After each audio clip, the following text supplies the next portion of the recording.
This is my concluding video for my little mini series on a SWOT analysis, where I've encouraged you to really analyze and look quite deeply at your strengths, your weaknesses, the opportunities that surround you, your mindset with respect to opportunities, and any threats, that you have in your professional career at the moment.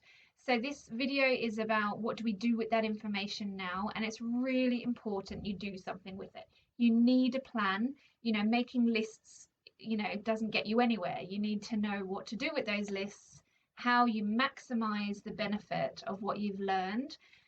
So the real power, which I've spoken about, for SWOT analysis, or what it does, is it brings these passive patterns into an active, conscious and intentional purpose in your day-to-day professional career.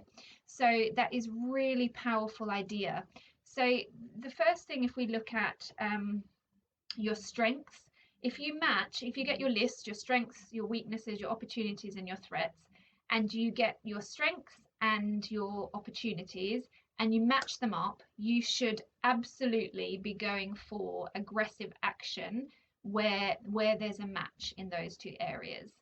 And then if we look at weaknesses and threats, for example, so weaknesses in itself, I would encourage you to look at the weaknesses in that area and how are you going to minimize those weaknesses over time so they have less impact than they possibly can. Now, when I did the threat video, I asked you on the fourth question to look at your weaknesses and really identify which of those weaknesses might cause you a threat in your career.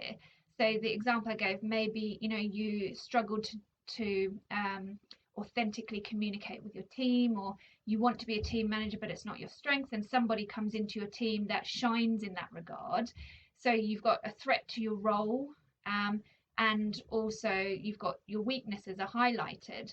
And they're actually causing that particular threat. So what do? We match them up, and where we can, we transform the threat into an opportunity. So, you really need to take the bull by the horns and say this is a threat because it's come from a weakness of mine that I can minimize by improving myself in that regard, improving my leadership skills, my communication, however you want to do that. Maybe the person that's come in, you can take some tips from them.